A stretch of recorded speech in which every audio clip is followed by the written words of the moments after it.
Bismillahirrahmanirrahim. Assalamualaikum warahmatullahi wabarakatuh. Kenalkan, saya Sri Purwatniyanti, calon guru penggerak angkatan ketiga yang berasal dari Kota Mataram. Dan saat ini sedang aktif mengajar di SMP Negeri 13 Mataram. Hal yang ingin saya sampaikan adalah terkait dengan filosofi pemikiran Ki Hajar Dewantara. Yang kita ketahui bersama bahwa Hari Pendidikan Nasional selalu kita peringati setiap tanggal 2 Mei. Dan tanggal 2 Mei inilah merupakan hari kelahiran seorang tokoh pendidikan nasional, yaitu Ki Hajar Dewantara. Filosofi pemikiran dari Ki Hajar Dewantara adalah memanusiakan manusia adalah proses pendidikan.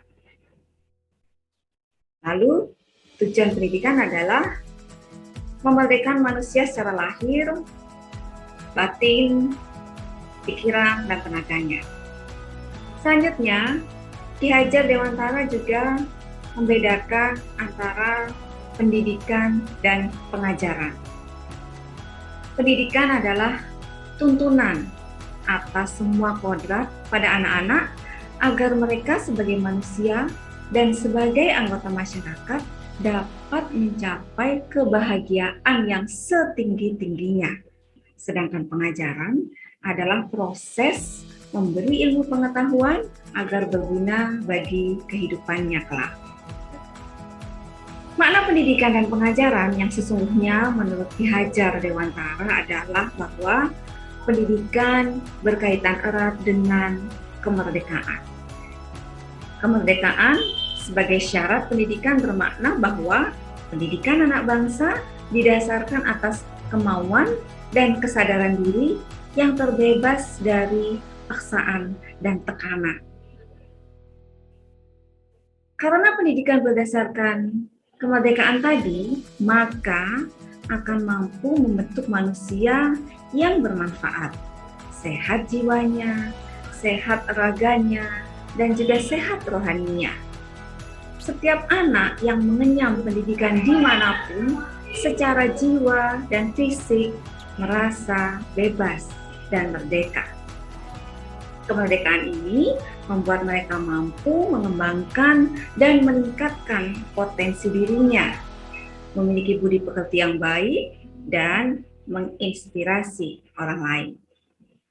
Merdeka belajar dimaknai sebagai penghormatan terhadap kodrat setiap anak yang diberikan Tuhan sejak lahir.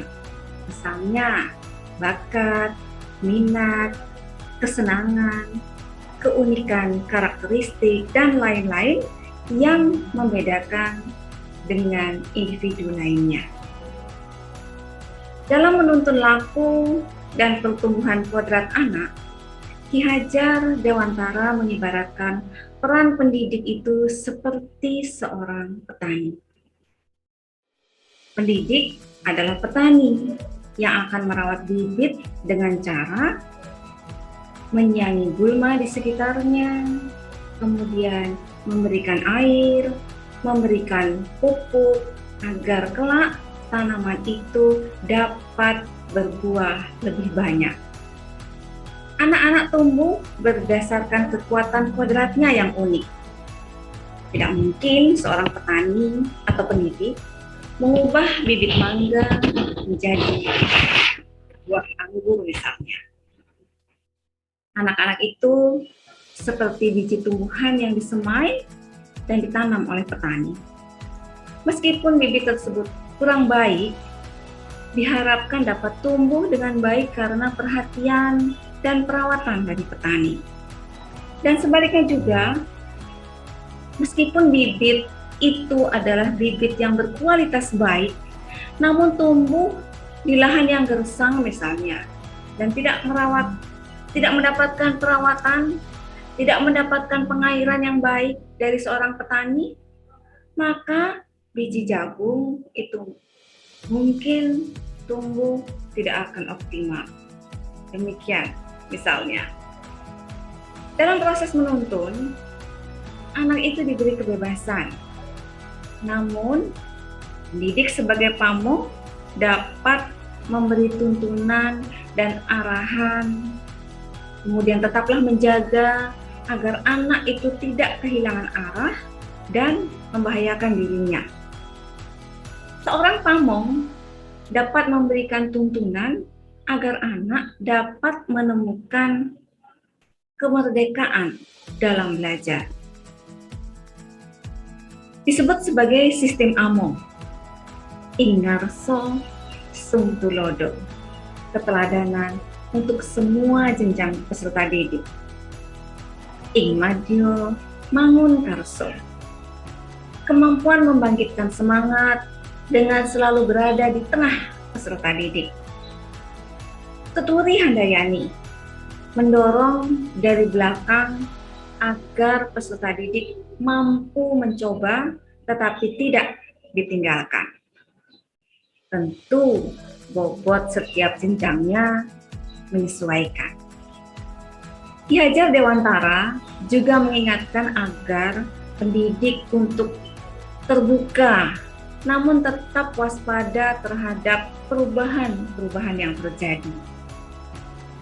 Hendaknya selalu menjadi pertimbangan bahwa Indonesia juga memiliki potensi budaya yang dapat dijadikan sebagai sumber belajar.